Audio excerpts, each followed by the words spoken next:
तो जय हिंद दोस्तों। तो आज आप लोग को MDC2 nutrition and health education का पार्ट 2 जो कराने वाला है, क्योंकि पार्ट 1 में आपको करा दिए हैं जिसमें शॉर्ट जो क्वेश्चन आंसर थे, और साथ ही आप लोग को 15 मार्क्स के क्वेश्चन भी करा दिए हैं। तो वो वीडियो जाके देख लीजिए अगर नहीं देखे अभी तक। उसमें डिटेल एक्सप्लेनेशन के साथ आप लोग को सिलेबस भी पहले बताया है, उसके बाद क्वेश्चन आंसर अब करते हैं 15 मार्क्स के दूसरे क्वेश्चन से शुरू। यहाँ ये सब सारे क्वेश्चन कवर करा दिए हैं, आप लोग देख लीजिएगा। तो यहाँ पहला क्वेश्चन जो था ये भी करा दिए हैं, अब डायरेक्ट सेकंड क्वेश्चन कराते हैं। तो दूसरा क्वेश्चन है, लिपिड के विभिन्न प्रकारों का वर्णन कीजिए तथा वसा, तेल, कोलेस्ट्रॉल और फैटी एसिड का महत्व को समझाइए। तो आंसर देखते हैं। लिपिड ऐसे कार्बनिक, लिपिड मतलब क्या होता है? लिपिड ऐसे पदार्थ होते हैं जो जल के साथ घुलनशील नहीं होते, यानी जल में नहीं घुलते हैं, जैसे कह सकते हैं तेल। लिपिड ऐसे कार्बनिक पदार्थ हैं जो पानी में सामान्यतः घुलनशील नहीं होते हैं, लेकिन कुछ कार्बनिक विलायकों में घुल जाते हैं। वसा और तेल लिपिड के प्रमुख उदाहरण हैं। शरीर में लिपिड ऊर्जा के भंडारण, कोशिका निर्माण और तथा कुछ हार्मोन का निर्माण में महत्वपूर्ण भूमिका निभाते हैं। यानी लिपिड का कार्य क्या होता है? तो ऊर्जा का भंडारण यानी संचारण करता है। और कोशिका निर्माण कौन करता है? तो लिपिड ही करता है। और हार्मोनों का भी, कुछ हार्मोनों का निर्माण कौन करता है? तो लिपिड करता है। याद रखना है। आगे बढ़ते हैं, अगला पॉइंट है लिपिड के प्रमुख प्रकार कौन कौन से हैं। तो पहला प्रकार हो जाएगा सरल लिपिड, जिसमें वसा और तेल इसके प्रमुख उदाहरण हैं, ये आपको पहले भी बताएं। संयुक्त लिपिड, संयुक्त लिपिड में हो जाएगा फास्फोलिपिड तथा लिपोप्रोटीन आदि।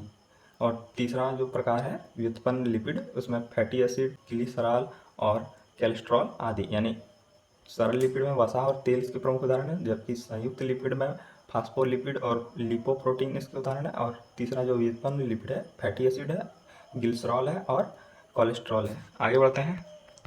फैटी एसिड क्या है? तो फैटी एसिड हो जाएगा, फैटी एसिड लिपिड के महत्वपूर्ण घटक हैं। इन्हें मुख्यतः संतृप्त और असंतृप्त फैटी एसिड में बांटा गया है। आप लोग जानते हैं संतृप्त मतलब क्या होता है? जैसे आपको अगर 10 रोटी मान लेते हैं, क्योंकि 10 रोटी तो नहीं खा पाते हैं, अगर आप 10 रोटी खा पाते हैं और आपको 10 मिल गया तो आप क्या हो गए? संतृप्त हो गए।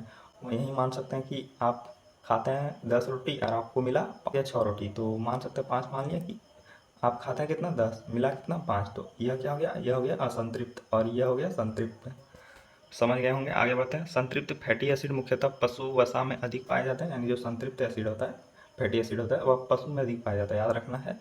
और संतृप्त फैटी एसिड वनस्पति, तेल, मछली तथा कुछ मेवों में पाए जाते हैं। जैसे वनस्पति में जो जंगल होते हैं, जो पेड़ होते हैं, उन सब में अधिक पाया जाता है। आगे बढ़ते हैं। और तेल, मछली, इन सब में। वसा और तेल, वसा सामान्य ताप पर ठोस तथा तेल सामान्य तापमान पर तरल हो जाता है। तरल मतलब घुलनशील हो जाता है। जैसे आप ठोस में मान सकते हैं बर्फ। बर्फ क्या है? और बर्फ को अगर सामान्य ताप पर रख दीजिएगा तो क्या होगा? पिघल जाएगा, यानी घुलनशील हो जाएगा। आगे बढ़ते हैं। लिपिड के स्रोत क्या क्या है? जैसे आप लोग को बताएं कि लिपिड क्या करता है? कोशिका निर्माण करता है, ऊर्जा का संचारण करता है, और जो हार्मोन रहते हैं, कुछ हार्मोन, उन सब का निर्माण करता है। लिपिड को किस स्रोत से हम प्राप्त कर सकते हैं? तो घी से प्राप्त कर सकते हैं, मक्खन से, वनस्पति तेल से, दूध से, अंडा से, मांस, मछली, मूंगफली, तिल तथा विभिन्न मेवे लिपिड के प्रमुख स्रोत हैं। इनको आप खाइए, यानी जो जो यहाँ लिखा गया है, घी को खाइएगा, मक्खन को खाइएगा, वनस्पति तेल, ये तो वनस्पति तेल ये लगाना होगा। दूध, अंडा, मांस, अगर ये सब आप खाते हैं तो आपके शरीर में अच्छी मात्रा में लिपिड उपलब्ध होगा, जिससे आप लोग का कोशिका निर्माण, जो आप लोग को बताएं ऊर्जा संचारण, ये सब होगा। लिपिड के कार्य क्या है? तो आप लोग को बताएं, शरीर को ऊर्जा प्रदान करता है, ऊर्जा का भंडारण करता है, शरीर को ठंड से बचाने में सहायता करता है, आंतरिक अंगों की सुरक्षा करना, कोशिका झिल्ली का निर्माण में सहायता, वसा में घुलनशील विटामिन ए, डी, ई, के। ये पूछा जाएगा, हो सकता है पूछा जाएगा ये क्वेश्चन कि कौन कौन से विटामिन वसा में घुलनशील है। आप लोग को याद रखना है, 1 मार्क्स में पूछ लिया जा सकता है कि वसा में घुलनशील विटामिन कौन कौन से हैं। तो ए, डी, ई, के याद रख सकते हैं। ए, डी, ई, के की अवशोषण में सहायता है। तो वसा के घुलनशील में विटामिन ए, डी, ई के अवशोषण में सहायता करता है। ये लिपिड के 6 प्रमुख कार्य हैं। आगे बढ़ते हैं।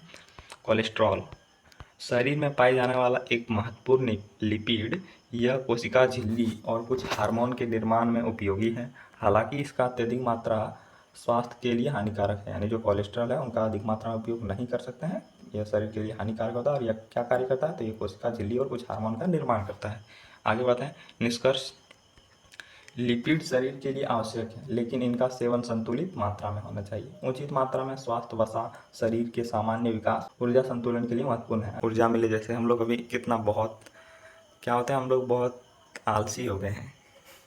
सच में हम लोग बहुत आलसी हो गए हैं। हर समय थका थका लगता है हम लोग को, तो ये सब हम लोग का भोजन में कमी रहता है और साथ में उनका दिमागी हालत भी बहुत ख़राब हो गया है। तो आंसर क्या है, लिपिड यानी शरीर के लिए आवश्यक है, इसको उचित मात्रा में लेना चाहिए। आप लोग को बता ही दिए क्या क्या कार्य करता है और किस किस स्रोत से आप इसे प्राप्त कर सकते हैं। तीसरा प्रश्न देखते हैं, विटामिन एवं खनिजों की भूमिका तथा उनकी कमी से होने वाले प्रमुख रोग कौन कौन से हैं। जैसे एनीमिया, रिकेटस, स्कर्वी, पेलाग्रा, बेरी रतौंधी एवं गेंगा का वर्णन कीजिए। ये सब तो आप लोग जानते हैं कौन कौन से विटामिन की कमी के कारण ये सब बताते हैं नीचे, इसका वर्णन करना है। तो चलिए आंसर देखते हैं। विटामिन के विषय में फिक्स है, सब लोग जब एग्जाम दिए थे तो हम लोग का एमडीसी आप कोई भी सब्जेक्ट रख सकते थे। तो एक बार शायद जूलॉजी रखे थे, तो ये क्वेश्चन पूछा गया था कि पूछा गया था कौन कौन से विटामिन है, विटामिन के स्रोत क्या हैं, कौन कौन से बीमारी होती है उनकी कमी से और उनके स्रोत क्या हैं, ये पूछा गया था एक बार क्वेश्चन जब हम लोग एग्जाम दिए थे। विटामिनों का वर्गीकरण करके उसके स्रोत और प्रभाव एवं बीमारियों का वर्णन कीजिए। ये 15 मार्क्स में क्वेश्चन आया था जब हम लोग एग्जाम दिए थे। तो आप लोग को इसी से क्वेश्चन से कवर करा देंगे, विटामिन बता देंगे, साथ में प्रमुख स्रोत और कौन कौन सी बीमारियाँ, ये तो क्वेश्चन का टॉपिक ही है। विटामिन और खनिज सूक्ष्म पोषक तत्व हैं। शरीर को इनकी आवश्यकता कम मात्रा में होती है, लेकिन स्वास्थ्य, वृद्धि, चयापचय तथा रोगों से बचाव के लिए इनका महत्व बहुत अधिक है। विटामिन शरीर में विभिन्न जैविक क्रियाओं को नियंत्रित करने में सहायता करते हैं। Vitamin A, B, C, D, E के प्रमुख विटामिन हैं। तो विटामिन ए की कमी से कौन से रोग होते हैं, ये तो आप लोग बहुत बार पढ़ चुके होंगे बचपन से लेकर अभी तक। विटामिन ए की कमी से रतौंधी तथा आँखों से संबंधित समस्याएं हो सकती है। इसके स्रोत दूध, अंडा, हरी सब्जी और पीले नारंगी फल हैं। ये तो आप लोग बहुत बार पढ़े होंगे, ये तो शायद आप लोग को याद भी होगा। विटामिन बी1 की कमी से कौन से रोग होते हैं, तो विटामिन बी1 की कमी से बेरी हो सकता है। यह यांत्रिक तथा मांसपेशियों के कार्य को प्रभावित करती है, याद रखना है। विटामिन बी थ्री की कमी से, नाइसिन की कमी से पेलाग्रा हो सकता है। ये क्वेश्चन जो करा रहे हैं फिक्स है, देखिए हमको लग रहा है कि ये क्वेश्चन फिक्स है, आप लोग के एग्जाम में आएगा और आप लोग यही सब पॉइंट ऐड कर सकते हैं। इसमें त्वचा, पाचन तथा तंत्रिका तंत्र प्रभावित हो सकती है। विटामिन बी थ्री की कमी से पेलाग्र हो सकता है और इससे तंत्रिका तंत्र प्रभावित हो सकता है और पाचक और त्वचा भी। विटामिन सी की कमी से स्कर्वी होता है। ये सब बहुत बार पढ़े हैं आप लोग, क्लास 8 से ही हम लोग पढ़ना शुरू कर देते हैं विटामिन के समय। विटामिन सी की कमी से स्कर्वी होता है। इसमें मसूड़ों संबंधित समस्याएं और घाव भरने में कठिनाई हो सकती है। विटामिन डी देखते हैं। विटामिन डी की कमी से बच्चों में रिकेटस तथा वयस्कों में हड्डियों की कमजोरी जैसी समस्याएं हो सकती हैं। आगे बढ़ते हैं। खनिज कौन कौन से, iron, calcium, phosphorus, iodine, zinc और सोलेनियम प्रमुख खनिज हैं। ये सब खनिज हैं जो हम लोगों को उचित मात्रा में सेवन करना चाहिए। कैल्शियम हम लोग दूध से प्राप्त कर सकते हैं। आयोडीन जो आप लोग साधारण नमक खाते हैं कभी तो देखिएगा आयोडीन रहता है। ये सब जो तत्व होते हैं ये जो हमारे नॉर्मल खाने रहते हैं, जो सब्जी रहते हैं, जो वेजिटेबल और जो फ्रूट्स रहते हैं उनमें पाया जाता है। आयरन की कमी से एनीमिया हो सकता है। आयरन रक्त में हेमोग्लोबिन का निर्माण के लिए आवश्यक है, यानी आयरन का काम क्या है, तो हेमोग्लोबिन निर्माण करता है और इसकी कमी से एनीमिया होता है। एनीमिया मतलब क्या होता है, खून की कमी हो जाएगा। आगे बढ़ेंगे। आयोडीन की कमी से क्या होता है, तो घेंगा रोग हो जाएगा और आयोडीन थायराइड हार्मोन का निर्माण करता है। ये सब आप लोग को याद रखना, 1 मार्क्स में ये सब क्वेश्चन पूछा जा सकता है। कैल्शियम और फास्फोरस ये हड्डियाँ और दांतों के निर्माण एवं मजबूती के लिए आवश्यक है। जिंक प्रतिरक्षा वृद्धि और कई एंजाइमों के सामान्य कार्य के लिए आवश्यक है। निष्कर्ष, विटामिन और खनिज कम मात्रा में आवश्यक होते हुए शरीर के लिए अत्यंत महत्वपूर्ण है। संतुलित आहार द्वारा इनकी आवश्यक मात्रा प्राप्त की जा सकती है, यानी संतुलित आहार जैसे हम लोग का नॉर्मल भोजन रहता है उन सबके द्वारा इन सबको प्राप्त किया जा सकता है। आगे बढ़ते हैं। कुपोषण क्या है, क्वाशिओर्कर और मैरास्म के कारण, लक्षण और रोकथाम का विस्तार से वर्णन कीजिए। देखिए ये सब क्वेश्चन जैसे आप लोग को एक साथ करा रहे हैं, हो सकता है 5 मार्क्स में क्वाशिओर्कर पूछ लिया जाए, मैरास्म पूछ लिया जाए, ये सब 5 मार्क्स में भी क्वेश्चन आ सकते हैं। केवल मैं अब क्या करता हूँ, मैं 15 क्वेश्चन देता हूँ। और आप लोग को बता दूँ, मैं भी जब एग्ज़ाम देने जाता था अपने सेमेस्टर का, तो मैं भी क्या करता था, मैं तो आप लोग को 15 क्वेश्चन करा देता हूँ, लेकिन मैं 12 ही क्वेश्चन करता था और आसानी से आंसर लिख पाता था, सभी क्वेश्चन के आंसर। आगे बढ़ते हैं। तो आप लोग को केवल 15 क्वेश्चन करना है, 15 क्वेश्चन और जो शॉर्ट 20 क्वेश्चन दिए, उसके बाद आपको ना ही कोई और पीडीएफ ना ही कोई और वीडियो देखना है, बस इतना कर लीजिएगा और विश्वास रखिएगा। एक क्वेश्चन हो सकता है थोड़ा अलग आ जाए, लेकिन क्वेश्चन इन्हीं टॉपिक से रहेंगे। लेकिन तीन जो क्वेश्चन रहेंगे आप लोग के एग्जाम में, 3-4 क्वेश्चन आप लोग ईजिली लिख पाइएगा। आगे बढ़ते हैं, इसका आंसर देखते हैं। कुपोषण वह स्थिति है जिसमें शरीर को आवश्यक पोषक तत्व पर्याप्त मात्रा में नहीं मिलते हैं या पोषक तत्वों का सेवन शरीर की आवश्यकता के अनुरूप नहीं होते हैं। जैसे आप लोग देखते होंगे कि कुपोषण होता है, उनके हड्डियां दिखने लगते हैं, बहुत आप स्पष्ट तरीके से देख सकते हैं। और झारखंड में बहुत प्रचलित है यूरेनियम, आप लोग जानते होंगे। झारखंड में जिस जिले में यूरेनियम पाया जाता है वहाँ हर तीसरा घर में एक व्यक्ति इसी तरह का शारीरिक जैसे विकलांग रहता है। जहाँ वहाँ जाइएगा तो देखिएगा 3 घरों में से एक घर में कोई ना कोई फिक्स है, किसी प्रकार का शारीरिक कुपोषण रहता है। तो यूरेनियम बहुत खराब पदार्थ है, कह सकते हैं। पोषण, अल्प पोषण, सूक्ष्म पोषक तत्वों की कमी तथा कुछ परिस्थितियों में पोषक तत्वों की अधिकता से भी संबंधित हो सकती है। कुपोषण जैसे आप लोग देखते भी होंगे, और जैसे किसी का हाइट नहीं बढ़ पाता, शरीर बढ़िया से डेवलप नहीं हो पाता, तो इस कुपोषण का शिकार हो जाता है। और उचित मात्रा में भोजन नहीं मिलता है, यही इसका कारण होता है। पर्याप्त भोजन ना मिलना तो कुपोषण के प्रमुख कारण है। गरीबी, असंतुलित आहार, मतलब यानी असंतुलित आहार आप लोग को शॉर्ट क्वेश्चन में कराए थे, यानी ऐसा भोजन जिसमें सभी पोषक तत्व उचित मात्रा में हो।